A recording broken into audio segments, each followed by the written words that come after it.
তো গাইস সন্ধে সন্ধে বেরিয়ে পড়েছি। সন্ধেবেলায় তারাপীঠের মন্দির আর তারাপীঠের মহাশ্মশান কেমন লাগে সেটা তোমাদেরকে ঘুরিয়ে দেখাবো। সন্ধ্যাবেলায় তারাপীঠের মন্দির আর তারাপীঠের শ্মশান ঘুরিয়ে দেখাবো তোমাদেরকে। সকালবেলা ঘুরিয়ে দেখিয়েছি, এবার সন্ধেবেলায় কীরকম চেহারা হয় সেটা তোমাদেরকে ঘুরিয়ে দেখাবো। আর সন্ধ্যারতি হয় মানে এই 7টা নাগাদ মায়ের সন্ধ্যারতি হয়। যদি পারি, যদি সম্ভব হয় তাহলে তোমাদেরকে মায়ের সন্ধ্যাটাও দেখানোর চেষ্টা করব। তো চলো এই ব্লগটা এখান থেকে শুরু করা যাক, এখন মন্দিরের দিকে যাই।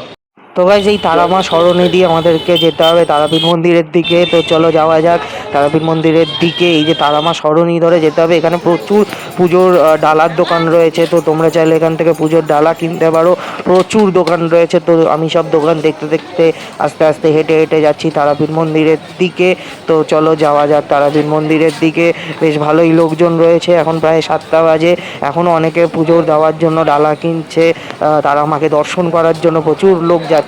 তো আমি মেনলি যাচ্ছি এখন তারাপীঠ মন্দিরে আরতি দেখবো বলেই। সন্ধ্যা আরতি হয় 7টার সময় তারাপীঠ মন্দিরে, প্রত্যেক দিন সন্ধ্যা আরতি হয়। তো চলো সন্ধ্যা আরতি আমিও দেখবো, তোমাদেরকেও দেখাবো। এখানে কিন্তু সন্ধ্যা আরতি শুরু হয়ে গেছে। তো এখানে জায়েন্ট স্ক্রিন রয়েছে টিভিতে, এখান থেকে সন্ধ্যা আরতি সিসিটিভি ক্যামেরার যে ফুটেজ সেখান থেকে কিন্তু টিভি থেকে ডাইরেক্টলি দেখা যাচ্ছে। আর এখানে নাট মন্দিরের এখান থেকেও দেখা যাচ্ছে, খালি চোখেও কিন্তু তারা মাকে দর্শন করা যাচ্ছে নাট মন্দিরে দাঁড়ালে, এবং খালি চোখেও কিন্তু বেশ ভালো করে সন্ধ্যা আরতি দেখা যাচ্ছে। আমিও দেখছি, তোমাদেরকেও দর্শন করাচ্ছি। এরকম দৃশ্য কিন্তু আমি এর আগে যতবারই তারাপীঠ এসেছি এরকম কিন্তু দেখতে পারিনি। এরকমভাবে সন্ধ্যা আরতি এত সুন্দরভাবে সন্ধ্যা আরতি এরকম পরিষ্কারভাবে নিজের চোখে এরকম নাট মন্দিরে দাঁড়িয়ে এরকম কিন্তু সন্ধ্যা আরতি আমি কিন্তু আগে দেখিনি। তো আমি তোমাদেরকেও দেখাচ্ছি, নিজেও দেখছি, অসাধারণ দৃশ্য। এটা যদি এই সন্ধ্যা আরতি তারাপীঠ মন্দিরে তারা মায়ের সন্ধ্যা আরতি নিজে না দেখলে কিন্তু বিশ্বাস করা যাবে না। এটা একটা অসাধারণ অসাধারণ অভিজ্ঞতা। এটা মানে এই তারাপীঠ মন্দিরে আসলেই একমাত্র পাওয়া যাবে। আমি জানি না আমার এই ভিডিওতে তোমরা কতটা বুঝতে পারছো, বাট যদি তোমরা এখানে আসো, নিজেরা যদি দেখো, তবেই কিন্তু তোমরা বুঝতে পারবে এই তারাপীঠ মন্দিরের এই সন্ধ্যা আরতি দেখার যে আনন্দটা, যে মানে মুহূর্তটা অসাধারণ অসাধারণ। তো তোমাদেরকে আমি দেখানোর চেষ্টা করছি। তো এখানে আমিও দেখছি, অসাধারণ অসাধারণ। তো এখানে মানে বিভিন্ন রকমের মানে প্রথমে পঞ্চপ্রদীপ, তারপরে যে আরও অন্যান্য যে রকমের যে প্রদীপ, যত রকমের আমরা আরতি সাধারণত দেখি সেই রকমের বিভিন্ন রকমের প্রদীপ দিয়ে আরতি করা হচ্ছে। তারপর জবা ফুল দিয়ে আরতি করা হলো, পদ্ম ফুল দিয়ে আরতি করা হলো, চামর দিয়ে আরতি করা হলো। তো বেশ ভালো, মানে এরকম আরতি এরকম লাইভ দেখার একটা আলাদাই মজা রয়েছে, একটা আলাদাই আনন্দ রয়েছে তারা মায়ের আরতি দেখার। জয় মা তারা। তো এইবারে তারাপীঠ এসে কিন্তু এই যে আরতিটা দেখতে পেলাম সেটা কিন্তু মানে একটা লাইফের একটা অনন্য অভিজ্ঞতা, বেশ ভালো লাগলো। তো তোমাদেরকেও দেখানোর চেষ্টা করছি যতটা পারছি আর কি, ব্লগে যতটা দেখাতে পারছি তোমাদেরকেও দেখানোর চেষ্টা করলাম।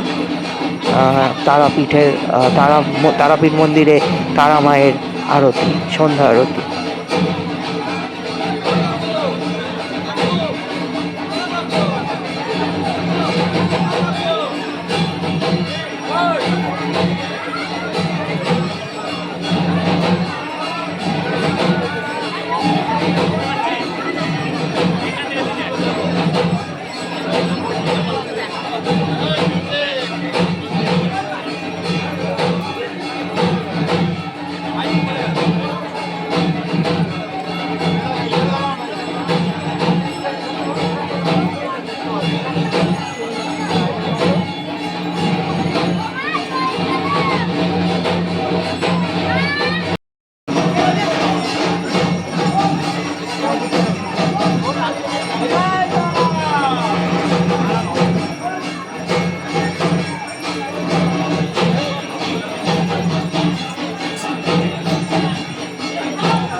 তো গাইস আরতি তোমাদেরকে যতটা পারলাম দেখানোর চেষ্টা করলাম।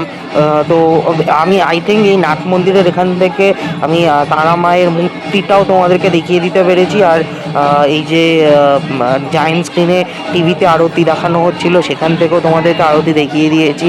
মানে যতটা পারলাম পুরো আরতিটাই তোমাদেরকে দেখানোর চেষ্টা করলাম। তো তোমরা তারাপীঠ মন্দিরে 7টা সাড়ে 7টা নাগাদ চলে আসবে। প্রত্যেক দিনই সন্ধ্যা আরতি হয়, তোমরা সন্ধ্যা আরতি দেখতে পারবে।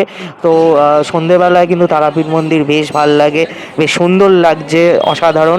তো চলো এবার মন্দিরের লাইনে দাঁড়াতে হবে, লাইনে দাঁড়িয়ে তারা মাকে দর্শন করতে হবে। তো লাইনে দাঁড়িয়ে মায়ের দর্শন করব। তো চলো লাইনে দাঁড়াই আমি গিয়ে তারপর আমি মন্দিরের ভিতরে ঢুকবো। ওখানে গিয়ে তারাপীঠ মন্দিরের ভিতরে তারা মাকে দর্শন করব।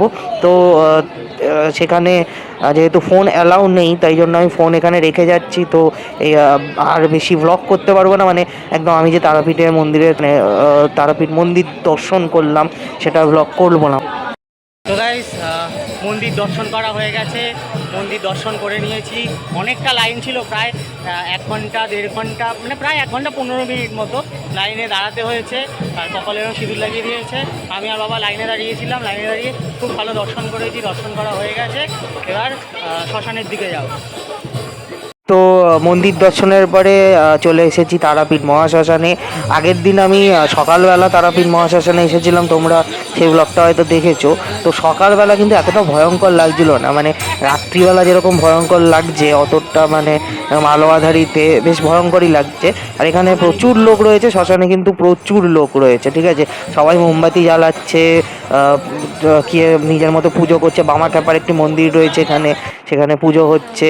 তো লোকজন প্রচুর রয়েছে, তবে আলো আঁধারির মধ্যে বেশ একটা গা চমচমে ব্যাপারও রয়েছে। যদিও আমি তোমাদেরকে আগের ভিডিওতে বলেছিলাম যে শ্মশান এখন বন্ধ রয়েছে, এখন কিন্তু কোনো মৃতদেহ পোড়ানো হচ্ছে না, চুল্লিতে কাজ চলছে, তাই জন্য শ্মশান এখন বন্ধ রয়েছে, মানে মৃতদেহ পোড়ানোর কাজ চলছে না শ্মশানে এখন।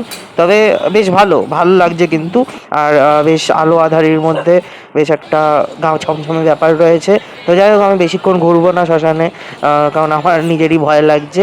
তো তোমাদেরকে যতটা পারলাম দেখানোর চেষ্টা করলাম, কারণ আলো আঁধারির মধ্যে ভালো করে দেখাতে পারলাম না। আর এই ব্লগটা ভালো লাগলে চ্যানেলটা লাইক, কমেন্ট অ্যান্ড শেয়ার আর সাবস্ক্রাইব করে দিও। চলো টাটা, দেখা হচ্ছে পরের ব্লগে।